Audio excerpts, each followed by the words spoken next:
Episode की शुरुआत में हम देखते हैं कि ताकीमिची एक रूम में बैठा होता है जहां नायोटो उसे कहता है कि मैं तुम्हारी टाइम ट्रेवल की पावर्स को ऑब्जर्व कर रहा था। तुम जुलाई 4 2017 से जुलाई 4 2005 में पहुंच सकते हो, जिसका मतलब तुम टाइम में 12 साल पहले जा सकते हो। और तब हम देखते हैं नायोटो ताकीमिची को कुछ पढ़ने के लिए कह रहा होता है और ताकीमिची को नींद आ रही होती है और वो सोचता है पिछले 2 दिनों से मैं नायोटो के अपार्टमेंट में हूँ और मैं एक भी बार नहीं सोया हूँ। तब नायोटो कहता है तुम्हें टोक्यो मांजी गैंग के बारे में सब कुछ याद करना होगा। तब ताकीमिची सोचता है मुझे लगता है नायोटो पागल हो गया है, ये मुझे मारना चाहता है। 5 दिन पहले हिनाटा टोक्यो मांजी गैंग की लड़ाई में मारी गई। एक फेस्टिवल में एक ट्रक शॉप के अंदर घुस गया और वो उसमें मारी गई। नायोटो कहता है और इस रिपोर्ट में मुझे पता चला कि कुछ चीजें हैं जिसके पीछे टोक्यो मांजी गैंग है, पर मीडिया उसके बारे में कुछ नहीं बता रही है। और ये वो इंफॉर्मेशन है जिससे मेरे साथी ने अपनी जान देकर हासिल की है। ये अंडर कवर काम कर रहा था पर अचानक से पकड़ा गया और उसे मार दिया गया। उसकी आंखों में कैमरा था जिसने सारी चीजों को रिकॉर्ड कर लिया। तो उसके बाद मैं अपनी ट्रांसफर के लिए रिक्वेस्ट करता रहा और आखिरकार मुझे 6 महीने बाद अपने साथी की पोजीशन मिली। इस डेथ को छुपा दिया गया है ताकि कोई भी भगदड़ ना बचे। और इस टाइम टोक्यो मांजी गैंग किसाकी के अंडर है और ये सब कुछ होने से पहले ही टोक्यो मांजी गैंग किसाकी के कंट्रोल में आ गई थी। तब ताकीमिची सोचता है नायोटो मुझे कि टोक्यो मांजी गैंग के बारे में सारी इंफॉर्मेशन दे रहा था और कहता है क्या हमें सच में हिनाटा को बचाने के लिए ये सब कुछ पढ़ना पड़ेगा। तब नायोटो कहता है यहाँ तुम्हारी पावर के साथ ये प्रॉब्लम है कि तुम सिर्फ 12 साल पहले ही जा सकते हो। तब ताकीमिची कहता है पर ये सिर्फ तुम्हारी ऑब्जर्वेशन है। अब अगर तुम सच में जिंदा हो तो फिर जो भी मैंने पहले महसूस किया था वो सब सच था। फिर मुझे नहीं पता कि मैं वापस जा भी पाऊंगा या नहीं। तब नायोटो कहता है अगर हम उस दिन में जा सके जहाँ मेरी बहन मरी थी और अगर हम किसी तरह उसे उस फेस्टिवल में जाने से रोक सके तो शायद हम उसे बचा सकते हैं। पर हम उस एग्जैक्ट डेट में नहीं जा सकते। अब हम वो सब कुछ करेंगे जो हम कर सकते हैं। तुम्हें वापस 12 साल पहले जाकर किसी से मिलना होगा। तब ताकीमिची पूछता है किससे। तब नायोटो कहता है टोमोन के 2 लीडर्स हैं। पहला है सानो मांजिरो और दूसरा किसाकी। अगर ये दोनों कभी मिले ही ना होते तो आज की टोक्यो मांजी गैंग कभी एग्जिस्ट नहीं करती, जिसका मतलब मेरी बहन को भी मरना नहीं पड़ेगा। तब ताकीमिची कहता है अब मुझे समझ आ गया है, अब मुझे फिर से मिडिल स्कूल में जाना होगा ताकि मैं इन दोनों को मिलने से रोक सकूं। मुझे ये नहीं समझ आ रहा कि मैं टाइम ट्रेवल करूंगा कैसे। तब नायोटो कहता है तुमने मुझे कहा था कि जब तुम इस समय में वापस आए उससे पहले तुमने मेरे साथ हैंडशेक किया था, तो शायद इससे तुम टाइम ट्रेवल कर पाओगे।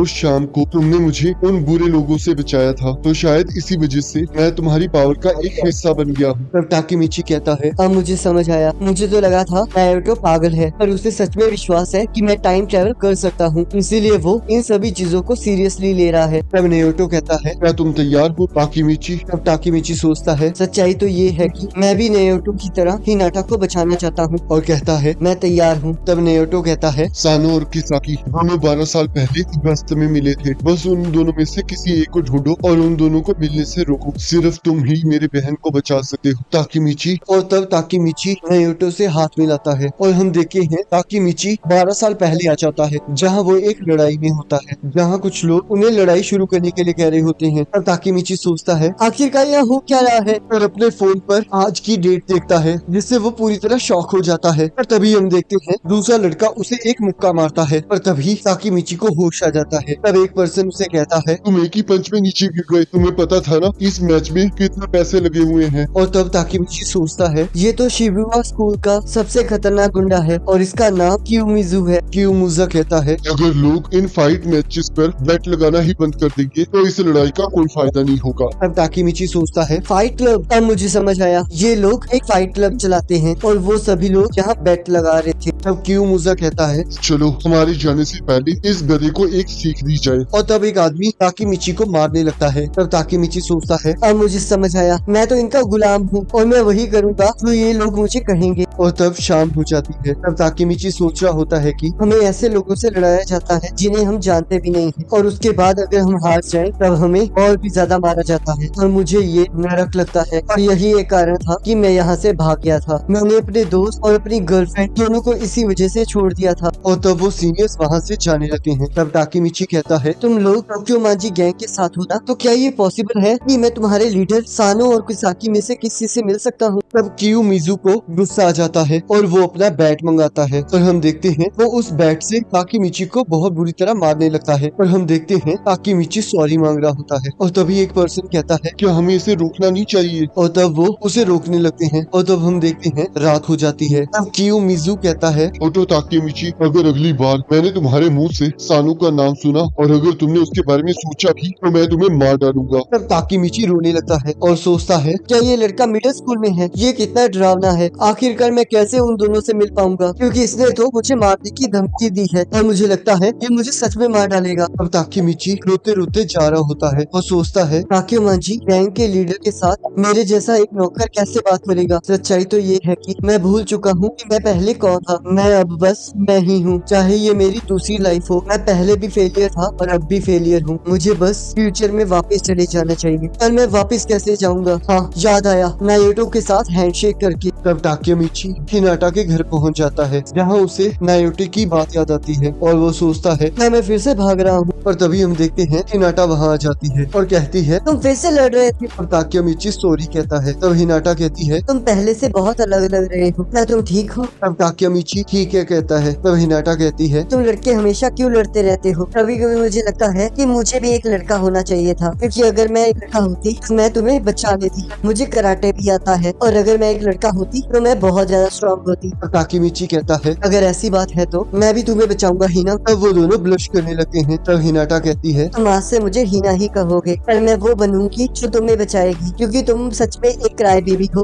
ताकेमिची तो अगर मैं एक लड़का होती तो मैं डेफिनेटली तुमसे ज्यादा स्ट्रॉन्ग होती। अब ताकेमिची कहता है ऐसी बात नहीं है, मैं बस कर ही रोया था। और तब वो दोनों मुस्कुराने लगते हैं। तब हिनाटा अंदर चली जाती है। तब ताकेमिची भी अपने घर वापस जा रहा होता है और सोचता है आज से 12 साल बाद हिना और मैं एक दूसरे को डेट नहीं कर रहे होंगे और हम बहुत सालों तक एक दूसरे को नहीं देखेंगे। तो इसलिए उसे बचाने का मुझ पर कोई दबाव नहीं है, पर मुझे लगता है उसे मरना नहीं चाहिए। अब हम देखते हैं अगले दिन स्कूल में यामामोटो ताकेमिची से कहता है मुझे यकीन नहीं हो रहा कि तुम उससे फाइट हार गए। अब ताकेमिची कहता है तुम बस ये समझ लो कि कल मेरा दिन बहुत बुरा था। अब हम देखते हैं आत्सुई किमिची को बात करने के लिए बुलाता है। तब आत्सुई कहता है वो आज फिर से फाइट क्लब में फाइट रख रहे हैं और आज की लड़ाई यामामोटो लड़ेगा। जिसे सुनकर सब लोग हैरान हो जाते हैं। तब ताकेमिची सोचता है यामामोटो बहुत कमजोर है, अगर मुझे अच्छी तरह याद है तो ये इस लड़ाई में मरने की कगार तक पहुंच जाता है। तब यामागिशी और मुकोटो कहते हैं पर ये लड़ाई नहीं लड़ सकता। तब आत्सुई कहता है ये जाके कियोमिज़ु को बताओ, क्या तुम उसे ये कह सकते हो अगर वो लोग चाहें तो मैं यामामोटो की जगह ले सकता हूँ, पर वो हमारी कोई बात नहीं सुनते। तब यामामोटो कहता है थैंक्स आकुन और ताकेमिची, तुम देखना मैं तुम्हारा बदला जरूर लूंगा और जब मैं जीतूंगा तो तुम मुझे रात का खाना खिलाओगे। तब मुकोटो कहता है ये हुई ना बात यामामोटो, अगर तुम्हें विश्वास है कि तुम जीतोगे तो तुम जरूर जीतोगे। तब वो लोग वहाँ से जाने लगते हैं। तब ताकेमिची सोचता है मुझे लगा था ये लोग बेकार हैं, पर ये लोग तो सच में कूल हैं। मुझे अभी याद आया कि मेरे मिडिल स्कूल में मेरे बहुत अच्छे दोस्त थे। और तब वो सभी लोग वहाँ से जाने लगते हैं और यहाँ हम देखते हैं फाइट क्लब में आज की फाइट पर बेट लगना शुरू हो जाती है और हम देखते हैं वो दोनों फाइटर्स लड़ने के लिए तैयार हो जाते हैं। तब कियोमिज़ु लड़ाई स्टार्ट करने के लिए कहता है। तब ताकेमिची उस लड़ाई को रोकने के लिए कहता है, जिसे सुनकर सभी लोग उसे गालियाँ देने लगते हैं। तब ताकेमिची कहता है क्या तुम लोग से मैच देख देख कर बोर नहीं हो जाते? क्या तुम लोग कुछ एंटरटेनिंग नहीं देखना चाहते? कियोमिज़ु कहता है तुम्हारी एंटरटेनिंग का क्या मतलब है? तब ताकेमिची कहता है क्यों ना हम किंग वर्सेस स्लेव करें, जिसे सुनकर सब लोग हैरान हो जाते हैं। तब यामामोटो कहता है ताकेमिची प्लीज ऐसा मत करो। तब ताकेमिची कहता है तो तुम क्या कहते हो कियोमिज़ु, क्या तुम मेरे साथ लड़ने के लिए तैयार हो? जिसे सुनकर सब लोग हैरान हो जाते हैं। ताकेमिची सोचता है चाहे पास्ट हो या फ्यूचर मुझे चेंज होना होगा, नहीं तो मैं कुछ नहीं बदल पाऊंगा। अब मैं नहीं भागूंगा। और इसी के साथ एपिसोड खत्म हो जाता है। अब अगले एपिसोड का लिंक आपकी स्क्रीन पर आ रहा होगा और उस पर क्लिक करके अगले एपिसोड को देख सकती हो।